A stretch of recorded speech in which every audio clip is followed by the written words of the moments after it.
Hello, this is Dell, and this is what you need to know about home studios for social media. Today we are going to discuss compositing with a green screen and OBS. We are going to digitally composite using a homemade green screen, Chroma key, and OBS Studio software. Now we're going to use a Logitech C615 webcam. That's it, webcam.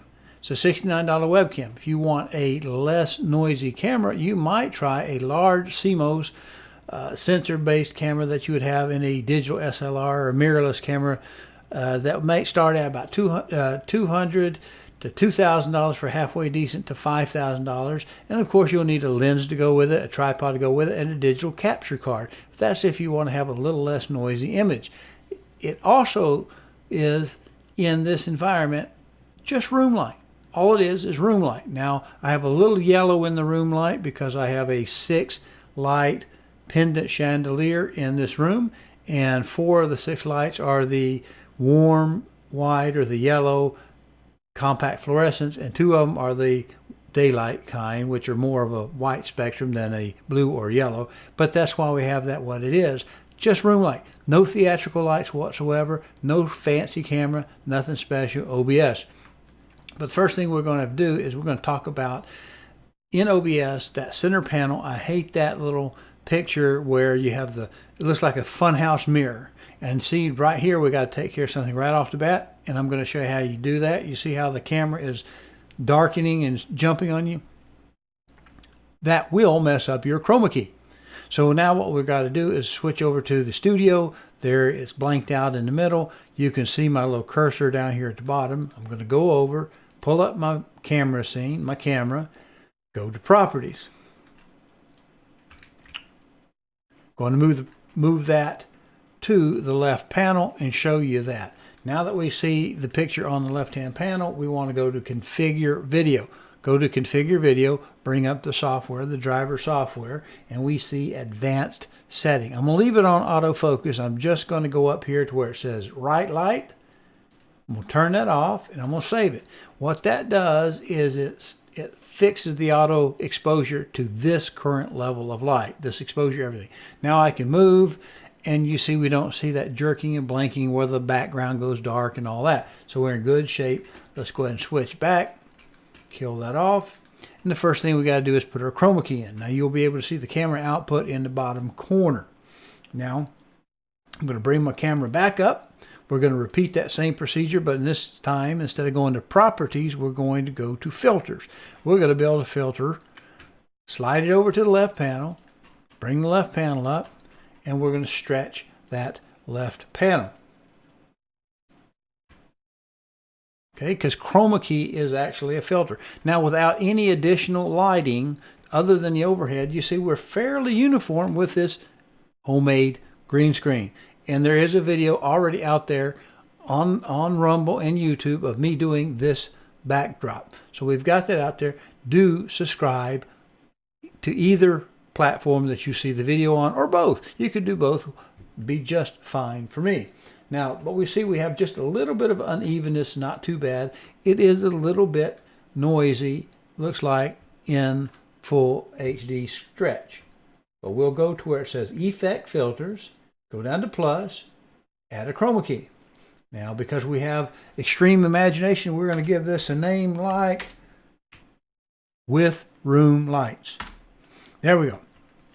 On its defaults, with the OBS defaults, looks pretty good. I don't see much of a shiny spot up here. I do have a little bit, and I have a little bit of the green coming in down here on the bottom using just a pure green. What I want to do is slide this guy all the way down. This is the similarity. I want to slide similarity down to 1 to the minimum. Come up here, do the drop down, and change to custom color. Now we see this number right here, the 00FF00. I'm going to venture a guess that what we have actually here is 0 red, 0 blue, and 100% green, hence the FF. That's as big as number you're going to get with two hex numbers in that way. So we got full on. Now when we come up and we hit select the color, you will notice that we have a crosshair perfectly set at the top margin in the hue. You see that little green square, the rectangle? I'm saying, to my way of thinking, I'm thinking that is 0 to 100% luminosity of all of the colors in the hue. This one happens to be pure green, so we don't have any red, we don't have any blue, and if we move all of those up in unison and down, we should bring basically the white content up. So there we go. So I'm going to slide this picker panel to the left, and I'm going to pick my color. And then I'm going to look at my picture, and a good ventriloquist or magician knows it's all about where you're watching. If you have any kind of thing going on, it's where you're watching. Now, if I go up to the very top, you see I come down a little bit in hue, which means I'm picking up a little bit of perhaps a little bit of the other colors coming off that warm white light bulbs up top, but down toward the bottom, I get a perfect green again. It's darker, but it looks like it's almost a perfect green. Very stable coloring.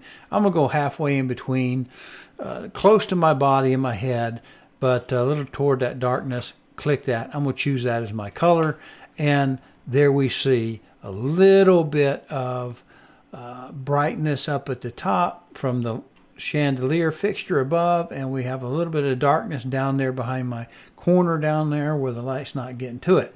But we just need to grab this and slide this up. This is the similarity, and I'm going to turn that similarity up until I see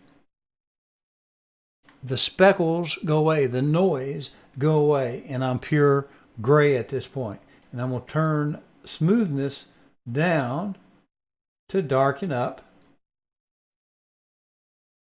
the black.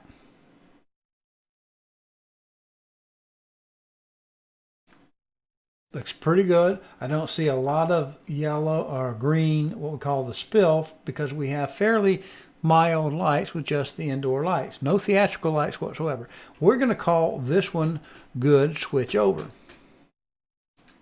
So now I have the subtraction done. We've color picked, we've taken it out. It's gone. And you see if I move down in the bottom corner, you can see OBS behind me. So let's switch over to the pure black of the main screen and take a look at it. Now, in this scale, it looks like there might be a little bit of noise at the edges, but it's really not bad. The hat looks pretty decent. Now, let's go ahead and try some overlay, some actual compositing. We're going to come up here, switch back, main cam, come down, and I already have some things predefined in this scene for this video. I have backdrop sky. It's just a picture. You see, this is the image. We click. I won't show you how to go get one, but I'll tell you. Come down here to click on the plus in the scene and pick image and go find the image you want to put behind you. That's all you got to do. I already have some ready.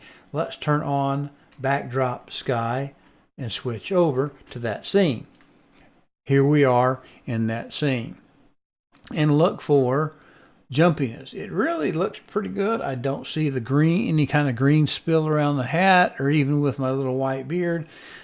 It looks pretty decent considering we got a $69 camera, webcam at that, and software that you can download on the internet. So let's switch back and let's try a different background. Back to the camera scene, open up the camera. Actually, I don't need the camera. I just need to pick a different picture. And let's go to the woods. Okay, we're in the woods. Switch that over. Now, the woods is a fairly busy picture, which is one of the reasons I have it on there. Let me bend down. Do you see the chair? The leather chair actually looks very stable. So it's a pretty good color pick with no fancy lights, no soft lights, no LED panels, nothing but the light overhead and this homemade green screen behind me. So what do you say we switch back over and try something else? Go back to main cam.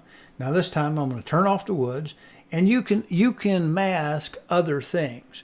In the original days, turn of the previous century, over 100 years ago, we had the ability that where they would paint out a certain spot on a glass in front of the camera, so that if we wanted to show a train going by, or an airplane, or a horse, or a race, anything like that, we just paint out a section on the glass in front of the lens. Now, film had to be exposed to light, so that black paint kept the film underneath, the negative underneath, from being exposed. And then it ran that picture all the way till you ran your scene, the scene you were filming, with the window or whatever blacked out.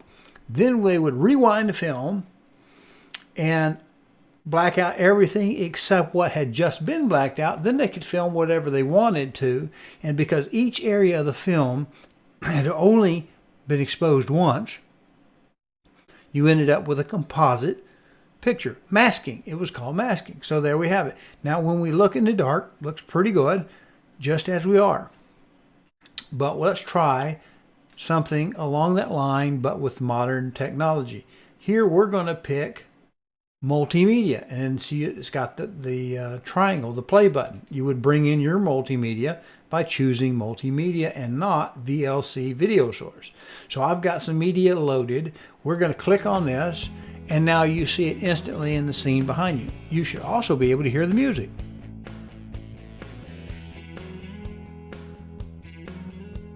Not bad for room light and no theatrical lighting. Okay, now let's turn that off and let's try one other thing. Just like they matted, just like I just described using film, we can mat digitally. Now I digitally matted this particular multimedia piece using my studio software I do the movies with, and I click that on. Let's see what that looks. Let me move my head. Please subscribe on YouTube to RLDEL 149. Subscribe on Rumble to Del Hollow Productions. Thank you. Just like we matted with glass and black paint, we mat digitally. And these two TVs had these sections cut out to made transparent, and I laid video in behind them. Works pretty good, I think. Let me turn everything back off. We're back to black. Now, I'm going to show you one other thing. Maybe we can clean up the image a little bit with a little better light for our sensor in our camera. And I'm going to save you the time of watching me turn all this on. Now, what you see is I have two stand lights turned on, and I have a foot light on the dimmer down here. And I look like a ghost, because now what I have to do is adjust for the additional intensity and luminosity coming back on the subject. And we would do that the same way as we did before. We're going to open up the camera properties, turn on right light and turn off right light. And I'm going to save you the trouble of watching me do that. Okay, now that all we've done is turned it from manual exposure to automatic to get to grab a hold of those settings, and then back to manual so it won't change on us. And now we need to go in there. Let's try setting a new chroma key to see how it works. We'll do it the same way. We'll bring up our studio. I'll go down here to the camera, pick the camera, and bring up the filters. Slide it over to the side panel. Show you that. And stretch it out to maximum. Now we have the existing chroma key. Let's turn that one off. Let's add another one. It's a filter, chroma key with stand lights. Now we have it. We're going to repeat a procedure we did a while ago. We're going to turn down the similarity, bring up our color, go to pick our color, slide our color over to the side, our color picker panel, pick the color, and now we're going to look somewhere between the light. Let's see how close we are. We have a little bit of hue change, but mostly it's light. So I'm going to come down, pick that color, call it good. Now we have the same problem, bright spots, a little bit of a spill on the shirt because we have so much more light hitting the backdrop. And now we'll turn up the similarity till our shiny spots go away and we have a nice uniform backdrop. Now we see a little bit of noise in the shirt and the hat, and that's where we turn down the smoothness. And it looks like it does a pretty fair job like it is. I'll turn up the color spill just for the kicks and giggles of it, because I do have a white veil and we do have so much more light in the background. I'll switch over to the main scene again and close that out. Now we're just back to our subtraction. Let's check that chair out. The edge looks more solid to me. I don't see as much specklediness in the hat because I've added so much more light with the light stands. And we'll do the same thing we did a while ago. We'll put some backgrounds to it and see what it looks like. There's the blue sky. See what the blue sky looks like? Turn that off. Let's put the woods back on. There's the woods back on. Looks like a pretty solid hard edge on that chair. And of course we can do with the multimedia like we always did. And it works just the same. Now there's one more thing I think I might have time to show you. Let me check my little run time there. We're going to do a mask. Now for the eventuality that you have some of that initial dark spot, like when we had down there by the deer and in the corner and the bright spot, you can trim some of that out by using a mask. Now, I'm not going to show you using GIMP how to do that in this video. We're already too long, but I will bring one up and show it to you. I'll get it set. I'll be right back. Now, I did exactly what we've done before. I pulled the camera up, put a filter in it, and we're going to now look for a different type of filter. See my little arrow coming across? Same way, go down to plus, add a filter. This time we're going to use image, mask, blend. I can't see without my glasses. I'm old. All right, bring that up. Now it's going to ask me to pick a picture. And I'm going to go get it. I'm going to do a little time lapse for you. I'm going to go grab that picture and show you what it's going to look like when I get it. Okay, now that's what the picture looks like. And let me describe it to you. And I'll show you how to make it in another video. This that's black is actually black in this picture. The edges down here are actually transparent. Now this is a full-sized native format 1920 by 1080p. There's no P in that. It's just a straight picture. And we just went in there and made a little picture there so that we're able, where the transparent part is, to hide that fuzziness that we might get from the uneven lighting. Okay, I'll be right back, and you'll be surprised when we choose this that it goes away. We bring up Alpha Master Channel, browse for the picture. Now we just brought that picture in and I have disappeared. Oh my goodness, where have I possibly gone? Well, I'm going to go down here where it says the type of mask. I'm going to move it from Alpha Mask Color Channel to Alpha Mask Alpha Channel. And there I am, I'm back in black. I'll switch that over. I'll go ahead and save this and switch to the main scene. Now I've got that, I closed that mask off. Now that I have it here, let me show you what it does when we go ahead and pull up one of these backdrops. I'll use At the Road. Okay, now we're at the road, different picture. If I can do this coordinated wise, here I'm coming up in the picture, and you see that white edge at the top. That's because I've cut out that shape. And down there near the deer head, where we might have been speckledy doing low light conditions, I simply cut out that periphery that might not have been illuminated as well. Anyway, that's it. That's all I want to show you today. Remember, please, if you can, like and subscribe, I guess, to whatever the terminology for the various platforms. I'm on Rumble at Del Hollow Productions and also at YouTube at RLDEL149.